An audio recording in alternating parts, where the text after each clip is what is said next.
Bitcoin. It's a scam. Sorry. Hate to break that to you. Hate to burst your bubble. Bitcoin is a scam. Always has been.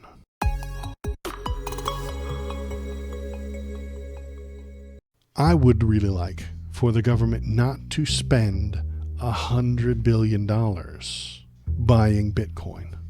That would be a dumb thing to do.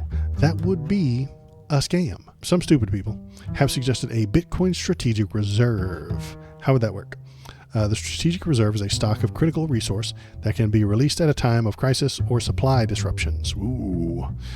The best known example is the U.S. Strategic Petroleum Reserve, the world's largest supply of emergency crude oil. So if things go wrong within the country, within the world, we have that set aside so that we can save it for ourselves, break the piggy bank, get ourselves out of a problem, and hopefully by the time we run out, the problem is resolved, things go back to normal, and we can get back on with business as normal. How would a strategic Bitcoin reserve work?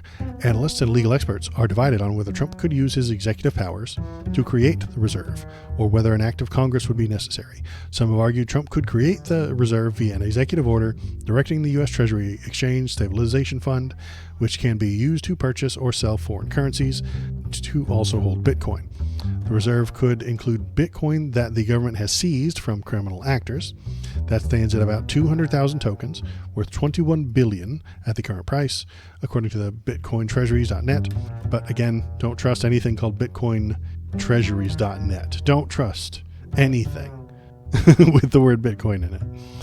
This story has the word Bitcoin in it. You should doubt it. You should doubt everything that I'm saying. Trump suggests in a July speech unveiling his Bitcoin reserve plan that the stockpile could be the starting point, although it remains unclear what the legal process would be for moving them out of the Justice Department.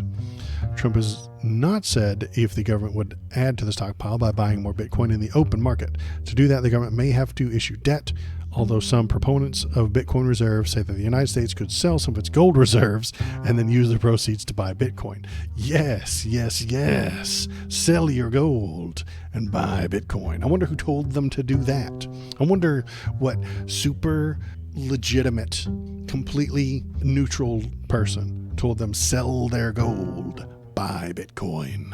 I suspect it was a Bitcoin salesman. It was someone who has a lot of Bitcoin and could use money. Hello human, it is me Canuch. I need you to press the subscribe button. I have to feed my many AI babies. The plan here, the government is going to use your tax money to buy Bitcoin. The Republicans cry every chance they can that the government is broke, the government is in debt, and we need to cancel entire departments to pay down the debt.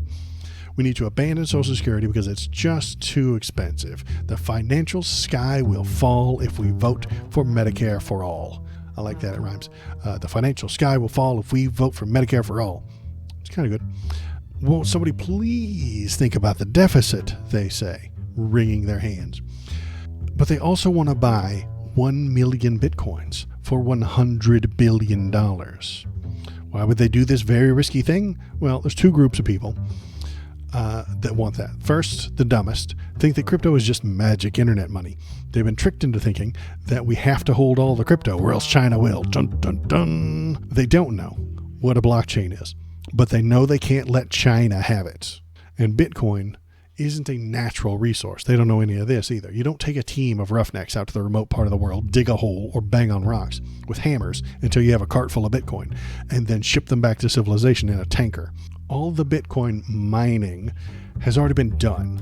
The only way to get it now is through wildly expensive computer systems that need an ungodly amount of electricity and make global warming worse, or just straight up buying it from the people who already have it. Yeah, you're right. 10 past 11. A long time ago, I used to watch Fox News just for rage bait, and Glenn Beck was on there. I don't know if you remember Glenn Beck. He was a lunatic, but Glenn Beck, he had two main commercials that came on during his show. Happened all the time. And once I pointed it out to somebody, it started happening more often. Glenn Beck, the lunatic, was 1-800-BUY-GOLD. Yes, that's right. He did Gold Line.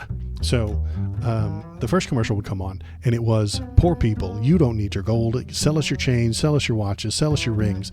We'll send you a bag. You put your gold in the bag, and we'll send you cold, hard cash, because that's what you need, cash. Poor people, sell your gold. Rich people, buy the gold. So he would shill for gold line. And then the commercial came on, and there was very smart, well-educated white men in business suits who told you that you can't trust the world, you can't trust anything else, the stock market is fake, buy gold. And if you call this number right now, and it was a number, good God, can you imagine seeing a phone number on a fucking TV and then dialing it? God, that's disgusting. Can't even fucking fathom the idea. But some of them did. They dialed the number they saw on the TV, and they got a DVD in the mail on telling you why you should buy gold. And then on that DVD was Glenn Beck, the guy whose TV show you're watching, telling you to buy gold. And if you, and I started researching it, looking into it, if you don't buy enough, if you only buy a small amount, they give you a sheet of paper that says you own gold. A sheet of paper. They don't even give you the gold. They just say, okay, you own this gold. Here's your paper proof that you own gold. That's what dollar bills used to be. A long time ago, dollar bills where you have this much gold.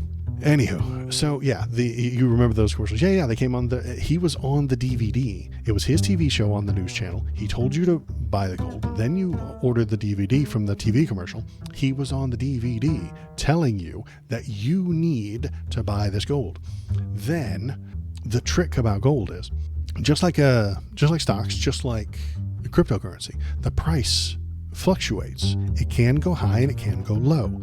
The trick is, buy it when it's low, sell it when it's high, so you make more money. That's the same for the stock market and those cryptocurrencies. Glenn Beck, his job was to drive the price up and up and up and up. What causes the gold market to rise? Political instability, danger within the world. Bad news drives that number up. Bad news drives up the price of gold. And what did Glenn Beck do on his news show every day? He told you the sky was falling. He told you about oligarchs. He told you about Obama the socialist coming to steal everything you ever owned. You better buy some gold. And that political instability, that the hysteria that he causes you to have, drives the price of gold up and up and up. So he doesn't even have to buy any gold anymore. He's got it. And when it gets to its height, he can sell it and make more money. And then he'll calm the rhetoric down. That's the plan. Calm everything down. Okay, a Republican won.